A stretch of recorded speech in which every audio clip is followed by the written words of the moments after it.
নমস্কার, কথাকুঞ্জ থেকে বলছি। মায়ের সঙ্গে ঠোঙা বানায়, মায়ের সঙ্গে ঠোঙা বানায়, বিকেলে খেলে খোখো। মায়ের সঙ্গে ঠোঙা বানায়, বিকেলে খেলে খোখো।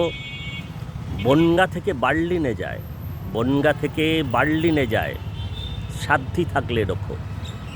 মায়ের সঙ্গে ঠোঙা বানায়, বিকেলে খেলে খোখো। বনগা থেকে বার্লিনে যায়, সাধ্যি থাকলে রোখো।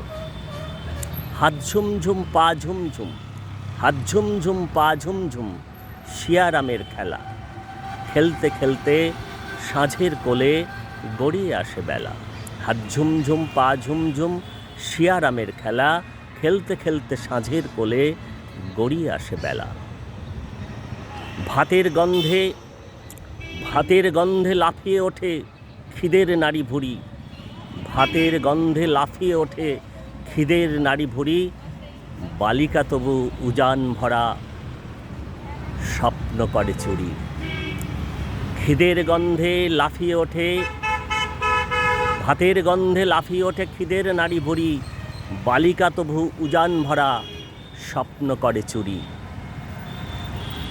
মায়ের সঙ্গে ঠোঙা বানায়, বিকেলে খেলে খোখো।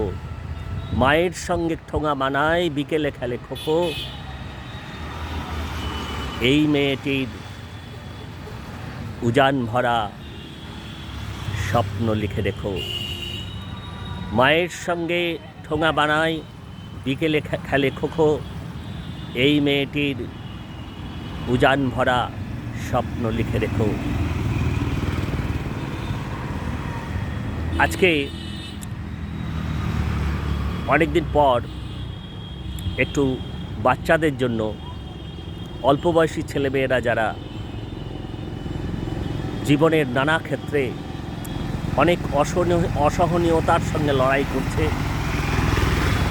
দারিদ্র্যের সঙ্গে লড়াই করছে, কষ্ট বঞ্চনার সঙ্গে লড়াই করছে, তাদের কথা মনে রেখে অমিতাভ দাশগুপ্তের, কবি অমিতাভ দাশগুপ্ত, তার একটি অসাধারণ কবিতা খোখো, তার 2-4 লাইন পড়লাম। স্মৃতি থেকে কিছুটা বাদ গেল, হয়তো কোনো জায়গায় একটু অসঙ্গতিও থাকতে পারে, কিন্তু মনে হয়েছে আজকের দিনে মেয়েরা, বিশেষ করে অল্প বয়সী ছেলেমেয়েরা যে লড়াই করছে নিজের স্বপ্নকে মজবুত করতে, স্বপ্নকে বাঁচিয়ে রাখতে, নানা রকম প্রতিকূলতার মধ্যে যে লড়ে যাচ্ছে, সেই জায়গা থেকে অমিতাভ দাশগুপ্তের এই কবিতাটি খুব প্রাসঙ্গিক মনে হয়েছে, তাই আপনাদের 2-4 লাইন স্মৃতি থেকে শোনালাম। আপনারা ভালো লাগলে নিশ্চিত করে আগের মতোই লাইক, শেয়ার, কমেন্ট করবেন, মতামত জানাবেন।